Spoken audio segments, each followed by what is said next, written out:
더마카와 함께 시선집중의 문을 열겠습니다. 어서 오세요. 네, 안녕하세요. 더마카입니다. 오늘도 삐딱선 정신에 입각해서 주요 뉴스 챙겨드리겠습니다. 우종남님이 하도 궁금해서 시선집중에 시선 집중하고 있습니다. 믿고 들을 수 있는 JB타임즈에서 JB는 어젯밤 토론을 어찌 평가할까 궁금합니다. 저만 화내고 있나 궁금해서요. 이렇게 올려주셨는데 우종남님 외에도 많은 분들이 어젯밤 대선 후보 간 TV 토론에 대한 답답함과 분노를 지금 표출을 해주고 계십니다. 요세비님, 가족끼리 시청하다가 정말 민망했습니다. 김영숙님, 대선 토론에서 정책은 사라지고 네거티브의 바닥을 봤습니다. 이런 평가들이 지금 많이 올라오고 있는데 제이비 어떻게 보셨습니까? 어떤 언론이 이렇게 평했더라고요. 역대 최악의 TV 토론이었다고. 거기에 동의합니다. 문제는 이런 현상 진단만이 아니라 도대체 왜 이런 현상이 빚어지는지 이걸 봐야 되는 거 아니겠습니까? 어제 주제가 대주제가 정치였습니다. 그리고 정치 양극화 해소 방안이 주제에 올랐더라고요. 근데 저는 맞아요. 문제가 여기에 있다고 생각을 합니다. 여기서 토론에 임했던 후보 개개인의 자질은 논하지 않겠습니다. 그것도 심각한 문제가 있었다고 저는 보는데 그건 나중에 인터뷰를 통해서 소화될 수 있으면 하도록 하고요. 큰 틀에서 놓고 보면 많은 정치학자가 이렇게 진단을 합니다. 정치 양극화가 지금 심각한 문제인 것은 정서적 양극화로 치닫고 있기 때문이다. 이런 이야기를 많이 합니다. 근데 그 정서 양극화가 아주 단적으로 드러난 게 어제의 토론 내지 이번 대선 TV 토론이었다고 보는 게 무슨 얘기냐면 정책 토론 거의 없었습니다. 어떤 점을 주로 자극을 했습니까? 나를 지지하는 지지층이 싫어하는 후보를 공격하는 데 집중이 됐었다는 겁니다. 그 얘기가 무슨 얘기입니까? 나를 지지하는 지지층의 정서에 올라타가지고 조금이라도 지지세를 넓혀보려고 얕은 수를 쓰는 이런 토론이 진행이 됐다라는 이야기가 되겠습니다. 그러니까 대선 후보들을 앉혀놓은 게 아니죠. 세워놨죠. 세워놓고 정치 양극화 해소 방안을 이야기를 해야 되는데 오히려 정서 양극화에 올라타서 양극화 심리에 올라타서 거기에 부안해동하는 이런 모습만 단적으로 연출이 된 토론이었다. 이렇게 평가를 해야 될 것 같습니다. 네, 이 김현대 님이 토론 주제에서 벗어나면 페널티를 좀 주면 어떨까요? 할당 시간을 줄이는 방안이라든지 뭐 이런 것까지 지금 시민들이 고민해야 되는 상황이에요. 뭐 그러면 당장 뭐 그 후보 진영에서 뭐 공정한 진행이 아니었네 뭐 했네 뭐 또 이렇게 나오지 않겠습니까? 그러죠? 그러게 말입니다. 네. 모두의 대통령이 되겠다고 나오신 분들 아니에요? 그런데 문제는 어떤 TV 토론의 형식 이런 데 있어서도 개선할 점이 상당히 많이 있다고 보는데 어제 TV 토론을 보면서 제가 느꼈던 것은 형식을 아무리 바꾼다 한들 후보의 자질이 거기에 못 미치면 형식은 아무짝에도 소용이 없다. 이런 생각이었습니다. 네, 그래서 투표의 중요성만 깨달았다 이런 분들 많으신데 이런 가운데 배시시 남매님이 이런 글을 올려주셨네요.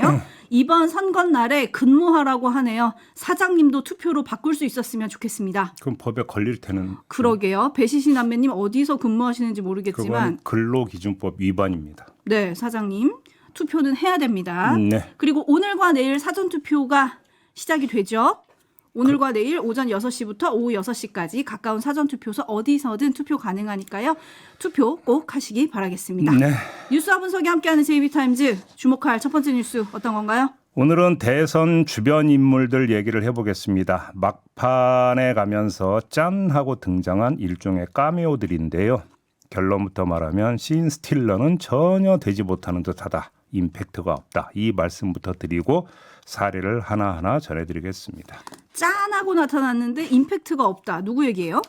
첫 번째 인물은 박근혜 전 대통령입니다. 어제 아버지 박정희, 어머니 유경수 생가를 찾았는데 갑자기 생가를 찾은 이유를 이렇게 댔습니다. 한번 들어보시죠. 요즘 나라 사정이 여러모로 어렵지 않습니까? 그래서 생각이 많이 났었는데 며칠 전에 마침 김문수 후보께서 이곳 구미 아버지 생가 또 옥천에 어머니 생가를 방문하신 모습을 보고 저도 찾아뵙고 싶다 하는 그런 그런 생각이 많이 들어서 오늘 이렇게 오게 됐습니다. 네, 김문수 후보가 부모님 생가 방문하시는 걸 보고 저도 찾아뵙고 싶다는 생각이 들었다라고 얘기를 하더라고요. 그럼 평소에는 그런 생각이 안 드시나 봅니다, 이분은. 그렇죠? 근데 아무튼 김문수 후보가 가교 역할을 했다는 얘기 아니겠습니까? 이 얘기는 이런 버전으로 바꿀 수도 있습니다. 박근혜 전 대통령 자신의 발걸음이 김문수 후보와 박정희 전 대통령을 잇는 가교가 되기를 희망한다. 뭐 대충 이런 뜻을 깔고 있는 거 아니겠습니까? 뭐 그렇다고 치겠는데 설정이 너무 엉성합니다.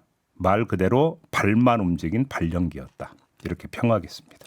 네, 지금 신스틸러가 되지 못한 인물들 살펴보고 있는데 최신보님이 더마카님 사전투표 내일이랑 모레입니다라고 정정해 주셨어요. 맞습니다. 제가 어제 토론 보고 약간 충격받았나 봐요. 그래가지고 날짜 개념이 살짝 사라졌는데 제가 오늘과 내일이라고 안내해드렸는데 사전투표는 목요일과 금요일입니다. 죄송하고요. 네. 신스틸러가 되지 못한 두 번째 인물은 누군가요? 이명박 전 대통령인데요. 어제 여의도의 한 호텔에서 김문수 후보와 만났는데 기자들 앞에서 김문수 후보와 포옹을 하면서 이렇게 말했습니다. 들어보시죠. 깨끗한 김문수 후보를 당선시키기 위해서 왔습니다.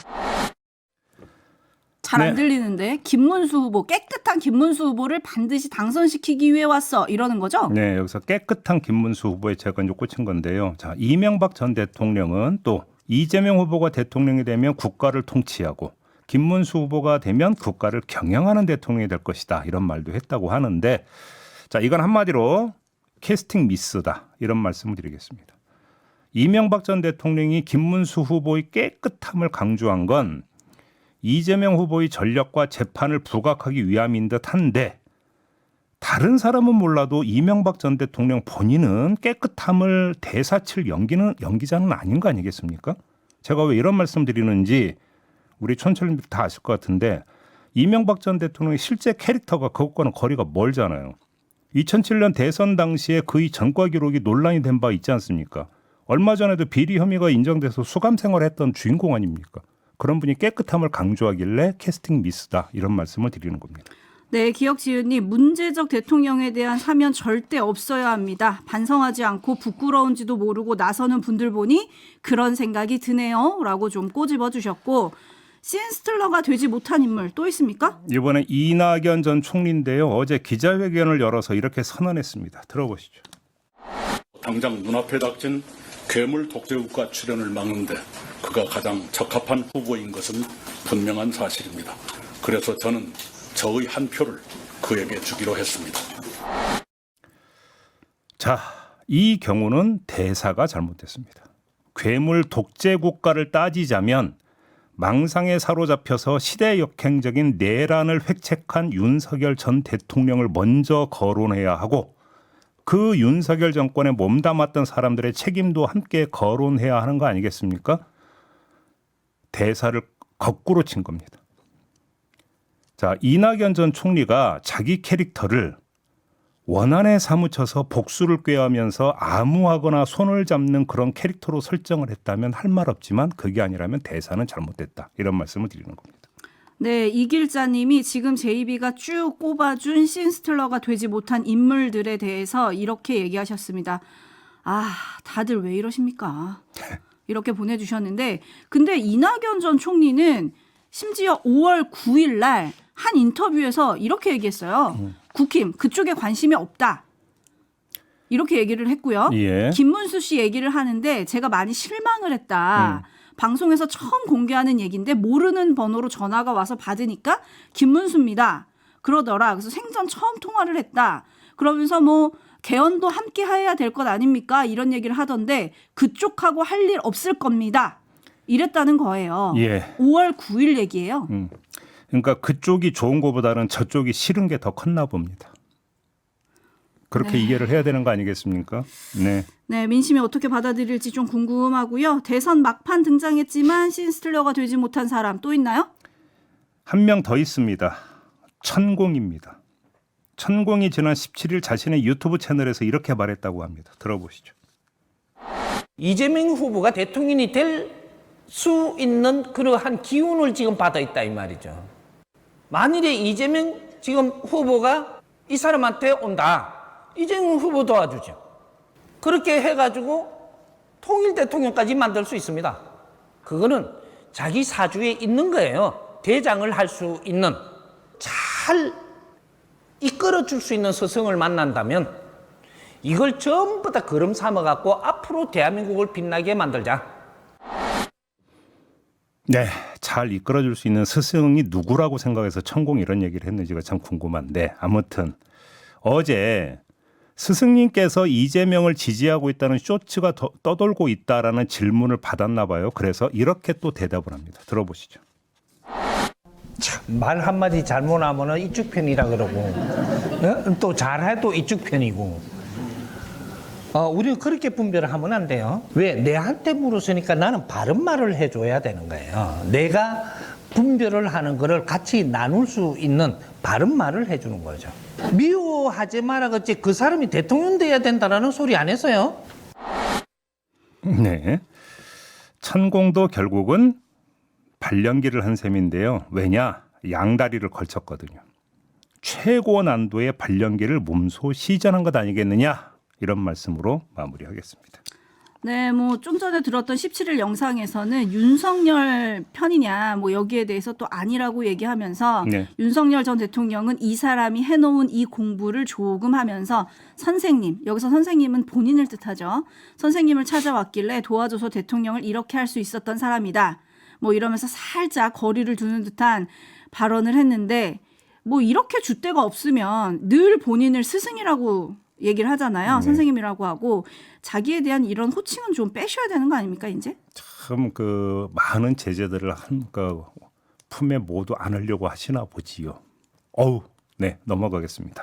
서해 고고학 야장님이 천공 이런 사람은 아예 언론에서 다루면 안 될 것 같습니다. 라고 좀 꼬집어 주셨고, 레드헤어님이 결국 천공으로 수렴되는 걸 보니 앞에 세 분도 천공 수준인가요? 담쟁이 넝쿨님 천공이 아니고 여론공인가요? 저도 여론 보고 저 정도는 말하겠네요. 네. 라고 좀 꼬집어 주셨습니다.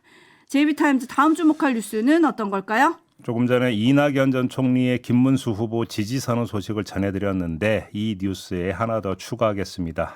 김문수 후보가 윤상현 의원을 중앙선대위원장으로 임명했다가 하루 만에 철회했다는 보도가 어제 있었습니다. 아직 철회 공식 발표 없었다는 얘기도 있긴 합니다만 아무튼 보도는 이렇게 나왔던데요. 친한계가 윤석열을 임명한 것이나 다름없다면서 강하게 반발했기 때문이다. 이런 소식이 함께 따라붙었습니다. 인사잡음, 계파 갈등 현상이 빚어진 건데 이걸 넘어서는 다른 문제가 있는 것 같습니다. 다른 문제가 뭘까요? 윤상현 의원의 임명 그리고 이낙연 전 총리의 지지 선언이 하루 시차를 두고 이어졌습니다. 이 현상을 한번 이렇게 바꿔서 정리해 봅시다. 사전투표를 목전에 두고 여러 사람의 지지 모양새를 연출하기 위해서 깜짝 이벤트의 시점을 맞춘 것 아니냐라고 한번 추정을 해봅시다. 자, 이런 추정이 성립한다면 이건 뭘 뜻하는 겁니까? 이준석 후보와의 단일화를 사실상 포기했다라는 의미가 되는 것입니다. 이렇게 진단하는 근거는 이준석 후보의 말이 일단 첫 번째 근거가 됩니다. 어제 긴급 기자회견에서 한 말 한번 들어보시죠. 비상계엄에 책임이 있는 세력으로의 후보 단일화는 이번 선거에 없습니다.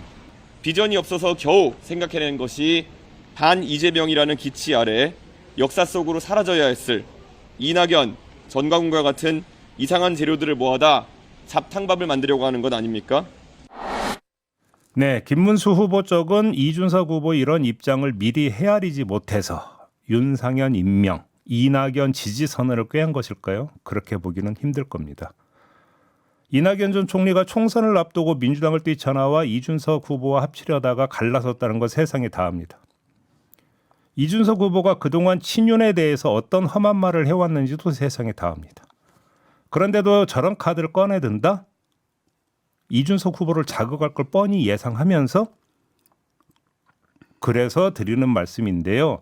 어차피 이준석 후보와의 단일화는 물 건너갔고 그렇다면 나머지 인물들과 손을 잡는 모습을 최대치로 연출해서 지지세를 조금이라도 끌어올리자.